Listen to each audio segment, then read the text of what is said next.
And our panelists are users of biodegradable mulches, and they span a continuum. Some that have just used biodegradable plastic mulches within maybe 1 year, and some all the way up to 20 or 25 years. So I'm really looking forward to learning what our panelists have to say, given the broad range of experience.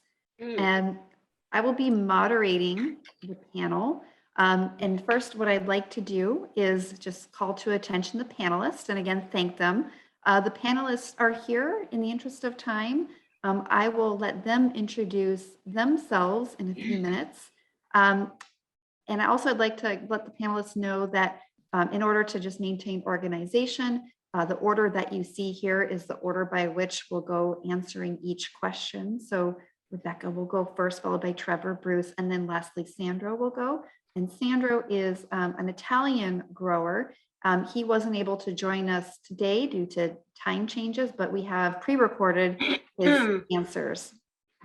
So with that, we'll go with the first question. That first question is just to please introduce your name, farm location, your position and role, and your describe your business. Hi, my name is Rebecca Bozarth. I'm a strawberry grower on the California Central Coast. We grow both conventional and organic strawberries for Camarillo berry, the Foxy label. And I've been a grower for about 30 years, and we've always struggled with the plastic issue. And we trialed this plastic this past year, and that's my experience. It went well, but how fast it degrades is our big problem, is our big question. I am Trevor Hardy from Brookdale Fruit Farm in Hollis, New Hampshire. I'm a 7th generation farmer, and I also run our farm supplies division here in the Northeast that not only uses but sells a lot of these materials to growers all around the Northeast and the United States. Here on our diversified fruit and vegetable farm, we use a lot of biodegradable mulches for vegetable production and for all of our 18 acres of June-bearing strawberries in our systems. Great. Bruce. Hi, I'm Bruce Brezek Jr. We're from New Hartford, Connecticut. We're a diversified, we're mostly retail vegetable operation, but we grow about 130 acres of various vegetables, about probably around 35 acres of that on plastic, depending on the given year. We do about just 2 acres of strawberries. We do them on plastic, and we've been experimenting with biodegradable on that. And we've been using biodegradable plastic now for a few years now. We've been excited about it and happy about it. And my job on the farm is I'm the overall CEO, but then I manage the growing side of the farm. Great, thank you, Bruce. I'm going to screen share now, and forgive some of the nuances that we'll have to take care, but I'll let Sandro introduce himself. Okay, my name is Sandro Colombi. My farm is in Emilia-Romagna, Italy, and very near in the sea Adriatic coast, in the east part of the northeast coast, Italia. And the farmer the business is vegetable, and the white and the strip is all vegetable. Great. So we've introduced to all 4 of our panelists. So the next question is, how long have you been using soil biodegradable plastic mulches? And just a friendly reminder, we'll still go with that order with Rebecca first, although I know you answered that in part, but we'll go ahead and just go through the sequence again. Yeah, we just used the biodegradable 1 year on a conventional scenario applied with a tractor. We've been using it here in New Hampshire for almost 20 years now. We were an early adopter in biodegradable mulches, starting with research in Dr. Otho Wells from the University of New Hampshire prior to his retirement. And have been using it ever since. And now we put down over 96% of our farm in biodegradable mulches and only don't use it on our certified organic land. But we wish we could.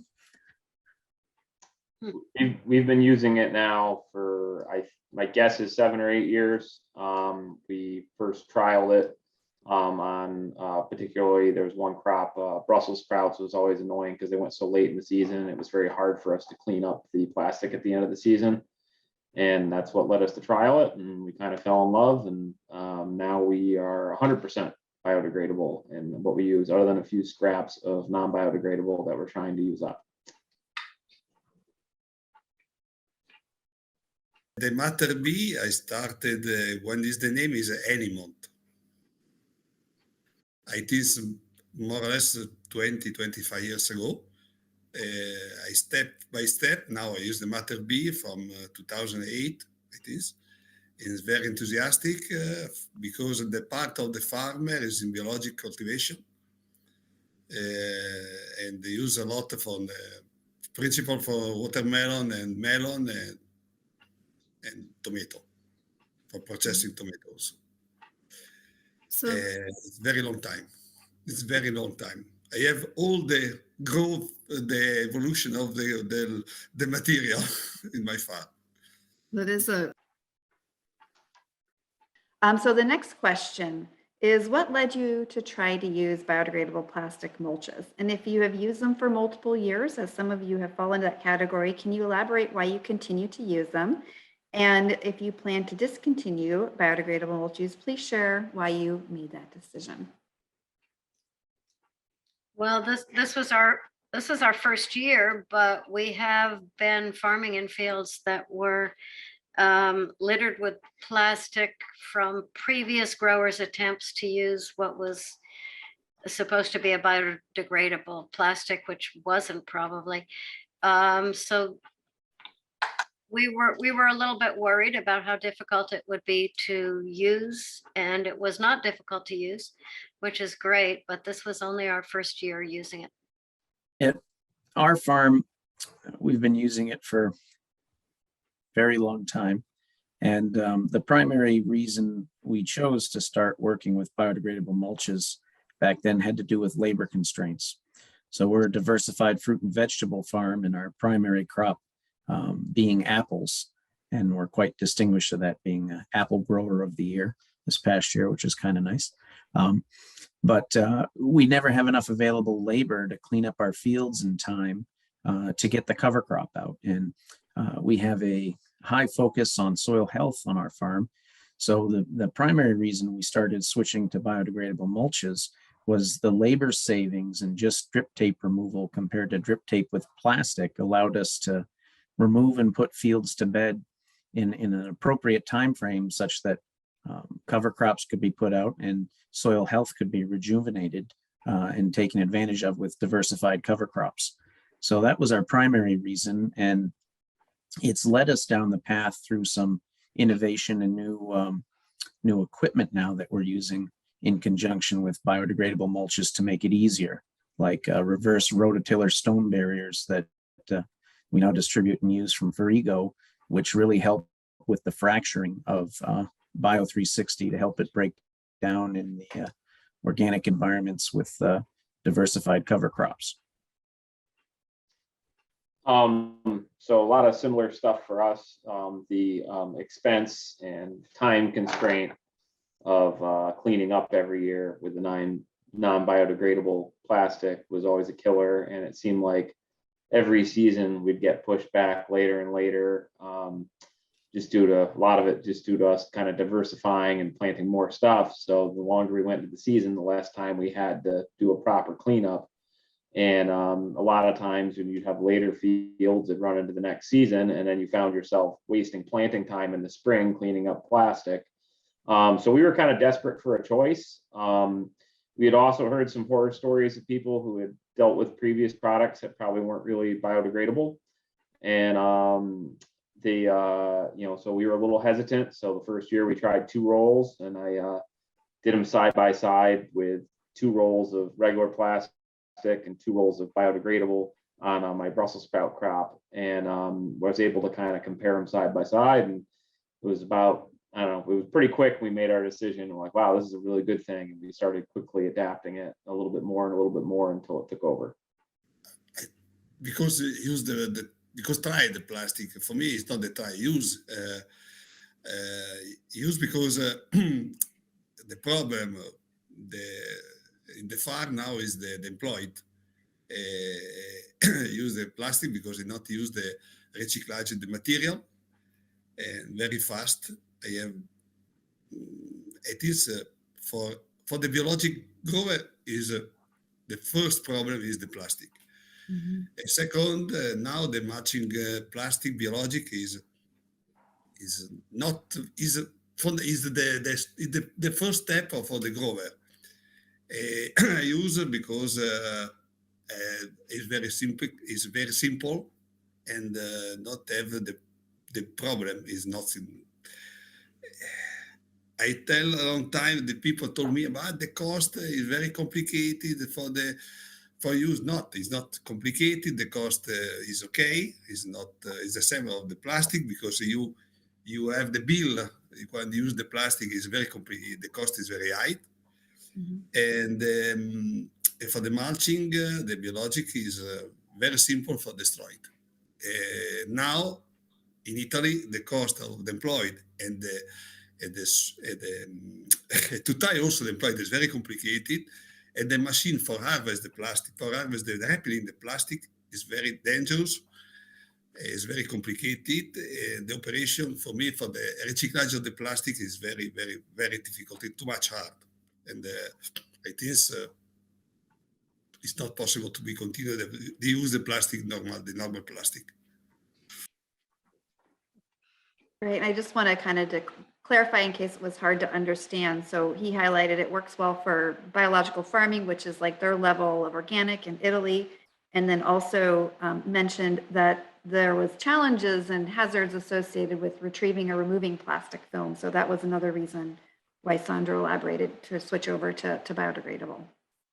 So the fourth question is about soils and soil health. So I'd like the panelists to elaborate on biodegradable mulches and what they've observed with fate and residence time in soil and subsequent impacts on soil health.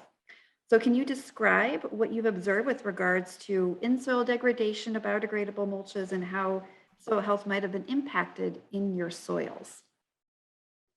In my case, we took the strawberries out of production in about December. And so it was cold and damp. And since we've only used the plastic for 1 year, I can't really judge the impact on soil health.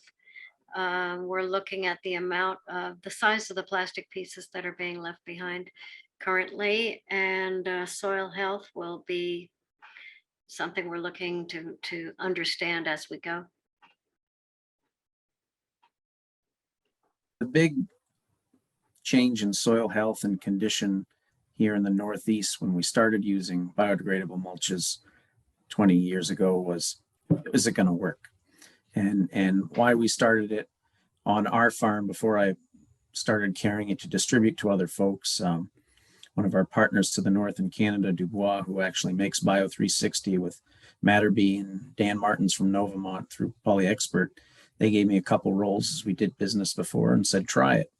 And when I was able to put that out in our field next to conventional plastic and look at it the next spring after just harrowing it in and seeing it almost completely gone, just to the size of maybe a quarter or a little bit bigger prior to that spring tillage, that was the visual that showed us that it works. That's what we used to show other customers and other growers in New England that it worked 20 years ago. And as we've been using biodegradable mulches more, we've been seeing an increase in how quickly it decays. It is very weather dependent. This past season in 2021, we had an extremely wet year coming off of 3 years of drought. So we've noticed over time with our diversified cover crops and constantly working on soil health and improving organic matter, the healthier our soils are, the quicker BDMs decay. So kind of a rule of thumb up here is if growers are starting to use biodegradable mulches for the first time, is always start with a 0.6 and then see how fast or how slow it decays on a given weather condition, and then choose an appropriate mill if you need to go up, or it can possibly go down if you have sandier soils as far as an expense. On our entire farm now, working with NRCS and doing diversified cover crops, we've increased soil health quite a bit on a lot of our fields that we've had to increase our mill from a 0.6 to most everything we put out now is 0.8. But mostly across New England, people are using a 0.6 bio. The one thing we have seen is early degradation with the film relative to soil type. A lot has to do with how people apply the plastic. And the biggest trick with their plastic layers and plastic machines is the guide wheels or stretching wheels after the roller, when it goes over the raised beds, have to be turned parallel with the machine rather than turned in like you would with a conventional or a embossed plastic. And that change of those guide wheels doesn't stress or break the lateral bonds of the plastic as it's stretching over the raised bed and pre-stress them. If you don't turn those wheels or have them turned in too much, it'll pre-stress, and that's where it will decompose on the edges first because you've applied a lateral strain to the material. So that's the only real learning curve that we've had with impacts on soil, is adapting that on our plastic layer to make sure it's covered. And it's a visual difference when you're doing that, because laying conventional film, growers pride themselves in stretching it really tight and nice and pretty over that bed. And look at how straight and tight that plastic is.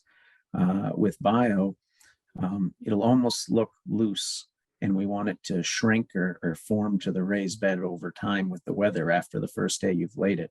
And that's the correct way to put it down. I don't want to risk repeating, because I've seen a lot of the similar things as we've gone with it. I'll just mention as a side point for soil health, for us, by transitioning out of the conventional, it became one less trip over the field and less compaction. Less compaction is that's a positive. And and for me, a lot of this has to deal with less tractor trips over the field. And I can actually say it's even more than one because of our time actually driving around, picking up all the rolls of it and stuff like that. That's another one. I view that as one of the unsung ones that you'll hear of it that not a lot of people will mention. Great. Thank you for that. Be sharing Sandro's response. The plastic bio is destroyed after some time. It's a problem is a cod, right?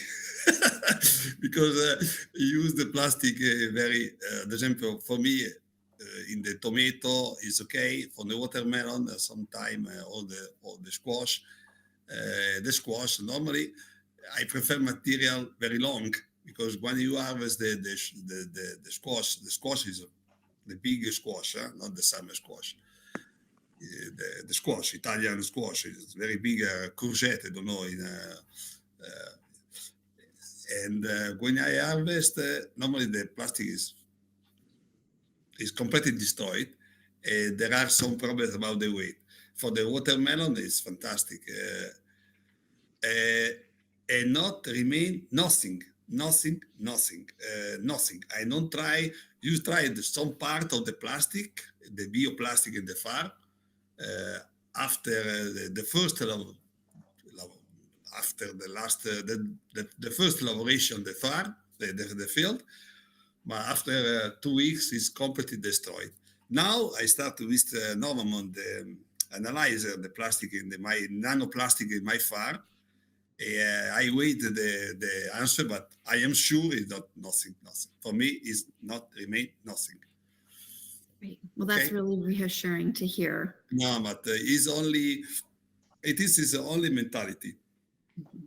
This is the problem. Is a very. I remember my father.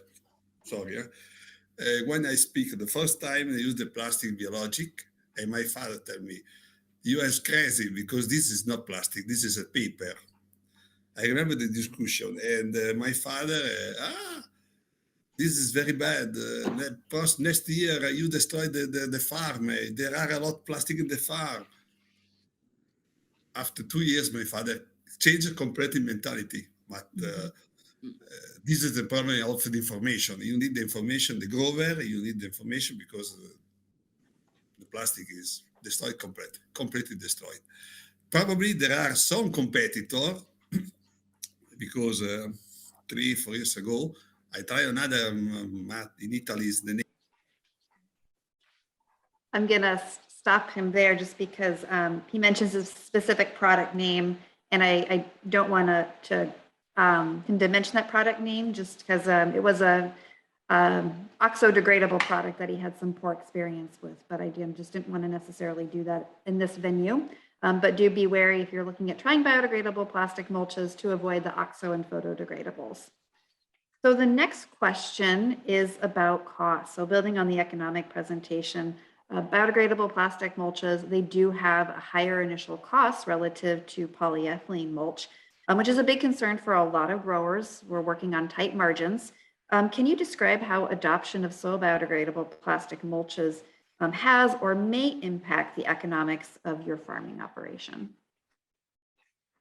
I know that we haven't used the BDM on a wide scale, on a field scale. But if we were to do that, yeah, I think the economics of it would be great, because not only do we cut and recover the plastic right after we take the field out, but we do have to go back. Several other growers have mentioned that for all the plastic that sticks to those heavy soils, we have to go back. It's not fair to the next crop to have those, and we can't, in vegetable cropping and mechanical harvesting, you can't have those pieces of plastic lying around. So if we don't have to go back and do those labor intensive passes, the economics are great. My only one direction I want to try in strawberries is to use plastic that is not machine applied, that is put on with the pins. And that might be a little bit different approach to things, and it may or may not incorporate as well. I'm not sure. But then the initial cost is even less than what you're showing, because it's a smaller piece of plastic that we're using. I think for the economics for us, we looked at cost per acre, which I was happy to see a similar slide earlier in the presentation today that those numbers matched mine. 4x4x1 mil embossed plastic is most common here in the Northeast, and that's running around 135 a roll. And bio 4x4.6 is 235 right now. So 2 rolls to the acre, you're looking at a cost difference of around $180. I can't pick up plastic in an acre using H2A labor for $180 an acre. There's more than that in time and materials just to retrieve it. So our number one fundamental reason for changing everything to BDMs was labor savings. But sadly for our business, it was labor utilization. So it was always the dreaded chore at the end of the season, the dirty job that people didn't want to do, that was happening in end of October and November, picking up plastic in wetty, cold conditions. It wasn't favored by any of our employees, and nobody liked it. So they're all very happy that we switched to biodegradable mulches as a morale improvement. And being able to hydraulically wind up drip tape, it does only take us about an hour and a half per acre to do that with 2 people in a tractor. Depending on the field, sometimes we can pull it from the field edge and save a compaction trip across the field and the crop. If it's a viney crop, we have to drive down the row, slit the plastic with the coulter and wind it up in one pass. But economically, it's a huge savings in labor and allows us to utilize the existing labor we have for more harvesting. So it's definitely a win-win for us. I think Trevor said it about as well as I can. That's literally was our number one reason for switching as well. It was it was too depressing probably for me to ever actually figure out what it cost me to pick up a acre of plastic with my H2A labor. And all I know is it was it was at least probably 90% of the driving force behind the decision to switch for us. And since then, it's been a humongous savings, and then the opportunity cost of it, where you had your workers doing something when they could have been doing something else, or even better, already headed home for the season, or even, and in the worst case scenario, wasting planting time in the spring because you didn't get a chance to clean up a crop. That is, those are just, I can't even compute what that was worth to us. There's one thing I'd like to say too that Bruce commented on. There's also that public perception earlier that when you're retrieving all of this plastic and this material, used to be seen in our town in the fall that my farm and other varying farms would be bringing loads of conventional plastic to the town dump, and it was visually apparent to our customer base the materials we were putting in the landfill. And when we switched to biodegradable mulches, our customer base, as far as an economic impact, was very happy to see that we weren't using as much plastics in agriculture. And though it's hard to measure that economic impact, that's one of the low-hanging fruit or significant impacts that is seen in our customer base and to the public. When you're using less plastic, it's a good advantage. I would agree with that 100%. Well, thank you for expanding on those dimensions. Those are one that I haven't thought of, so it's great contribution. This is depending on the cost of the employed. Sorry for my smile. In the grower, the problem is not to consider the cost of the tractor, the gasoline, and the time. For me, the tractor, the time is very expensive, and the gasoline now is very bad. When you start off harvest, when you prepare the field and use the plastic, is very fast. Really, this is very simple. The time is double time. It's very, very fast. It's okay. But when you have all the cost, yes, the plastic is more or less 40% or 50% more, the plastic biologic. But you don't need the riciclaggio. Is not needed. In Italy, when you harvest the plastic, you need washing, because it's not possible to put the soil, some part of the soil is not accepted, because you pay from wage, not for meter square or for meter linear. When you have the recyclage, the cost is very expensive. You spend a lot of time for harvest, for the recyclage. You spend a lot of time at the risk for the people who work in the farm. Because for recyclage, this material, the machine is not so sure. Tell me, it's not so easy because you have the machine around. Is very pericolo. Is very dangerous for the heart, for the arm. It's very dangerous. When you have all the cost, the plastic normal and the bioplastic, for me the cost is less in the bioplastic. Sorry for normal to not increase the price, but okay, this is really. No, okay. Yeah. But this is really because the grower probably is not check how many times spend the tractor, the gasoline, everything. Yeah. This is a problem. This is a very big problem. Yeah. Okay.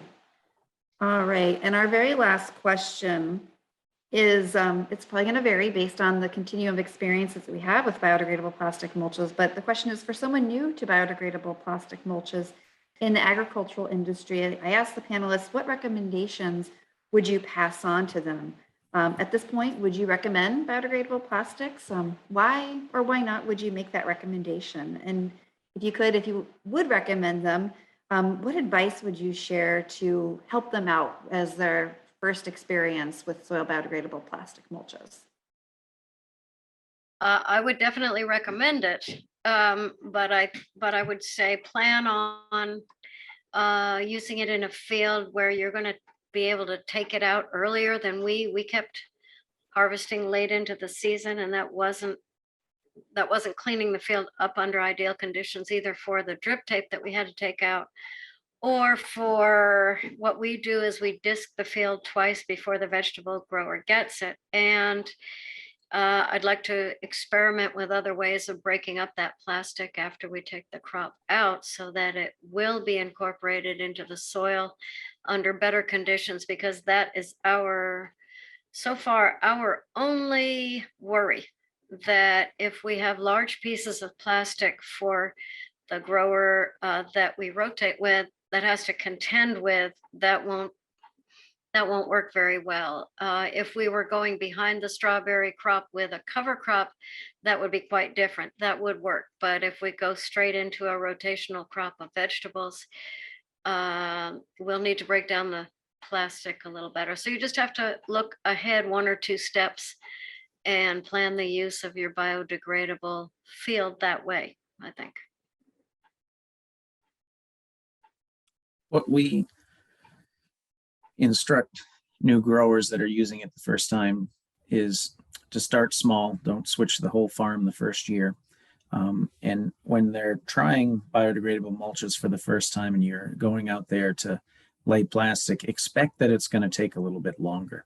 You have to have a few different adjustments to your machine, to the process and what you're laying plastic, and get familiar to that. Most commonly, tension on plastic application tools, you want to remove the roll tension on the plastic layers and not have the rolls being stretched like a traditional embossed film. That way you'll have more success with laying. And you want to make sure you've done proper tillage and have your right conditions. A lot of people get frustrated the first time they use it if they go out in bad conditions in the early spring, which typically would be, really muddy or cold weather, where they didn't do the proper field prep ahead of time. But once they get used to a system and how to use it, I have yet to switch one grower and have them go back to using conventional film. If anything, biodegradable mulches is now the #1 mulch seller from our farm supplies business of over 30 trailer loads a year. So it's been growing. The other functional change that farmers have to learn, it's not so much putting the plastic down, that can be learned. It's what you do with it at the end of the season. So termination, incorporation, and how does that work with cover cropping? If you're using a harrow or a disc to finish the field after you've pulled your drip tape, our process is till the material in the direction you laid it. If you're doing late raised beds, spread your cover crop and then go against it at the opposite or perpendicular to kind of cross those strains or the way that the plastic was laid so that you're coming at it from 2 different angles. It doesn't have to be perfectly perpendicular. You can do it at different angles, but that really helps break up the covered material with dirt on the edges to degrade a little bit better if you don't have a very aggressive disc that can level the field in one pass. That's a major change for new people using it. And also determining that thickness. We recommend starting with a 0.6, and everybody's soil health is at a different rate, and soil has different respiration. So start there. And if it degraded too slow or too fast, go up or down a mill case in this. With strawberries in particular, though, we've worked on this with Norse Farms out our way quite a bit and at our growing location. For June-bearing strawberries using biodegradable mulches, you lay the plastic, transplant your strawberries either with a water wheel or a chechi planter or something on a single or double row. We do a 4-foot wide row with double on strawberries. And when the plants go to run, if you're trying to fill a 6-foot wide matted row, the only trick with the biodegradable mulches is you have a walking pass or a mechanical pass right at the end of July or August for our time frame. On the edges of the plastic, we poke holes with either a pitchfork or use a hillside cultivator or something with some Williston tines that pokes a few holes in the plastic so the runners can set on the edge of the material. on that raised bed. That's the only difference we've seen. And our goal with biodegradable mulch for June bearing for 3 years is to reduce all of the weed pressure or the labor that's there the first year for establishing strawberries. So that kind of sterilizes and solarizes the bed so the plants can get established, shoot the runners out. And we don't have to spend all that labor weeding in the row for that early matted row establishment. So my general advice, as Trevor said, you know, it's definitely lays a little different. You can't lay it quite as tight. Originally, like when we did it, you know, we were kind of nervous about it, but it kind of seems like, at least in our experience, they kind of tightens up after you lay it. So it kind of lays on a little, like almost wrinkly looking, and then it kind of sucks up to the bed. So you come back a few hours later and it actually kind of looks like you thought it would look like. I'm more bullish on telling people, like, just go all in, like enough of it. I'm yet to know anybody that's tried it and didn't like it either. So for most people, that if you're sitting there on the edge, and my advice is, what are you waiting for? You know, a lot of us have kind of tried it and learned, and you know, for us, it's just been straight upward, and we've really gotten to like it.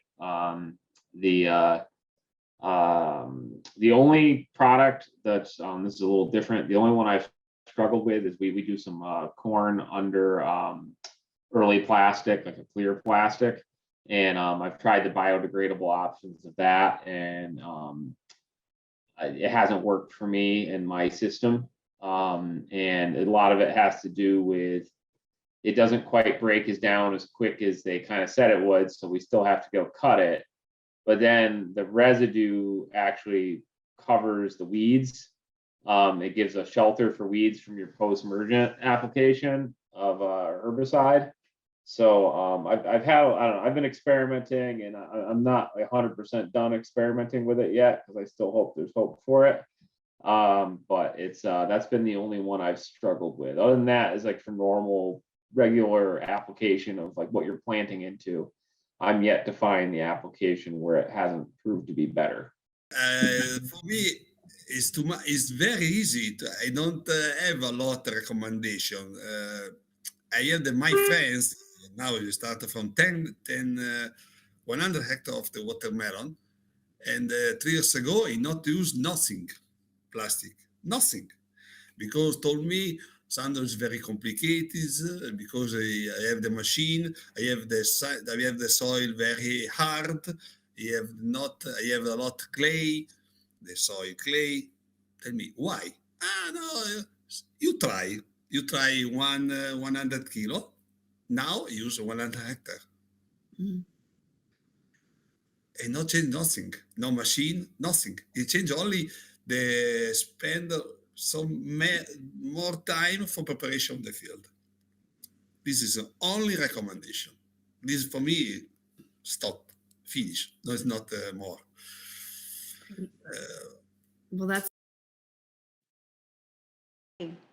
Well, that concludes our panel, and we're about 4 minutes till our scheduled end of time.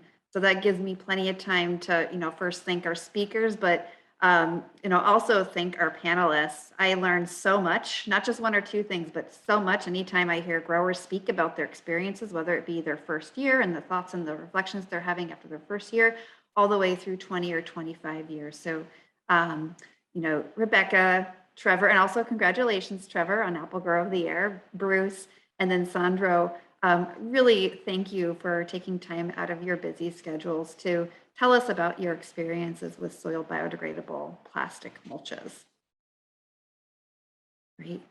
With that, you know, we will conclude our event. I'm just going to screen share one last time the website as well as the newsletter that you can sign up for. And again, thanks to all of our speakers, thanks to all of our panelists for attending, and thank you also for attending. If you have any questions or comments about the event, feel free to reach out to any of the speakers. And I'm sorry we couldn't get to all of the Q&A, but we're all available to answer them online. If you email us, you can always email me first and I can appropriate delegate who will answer that question.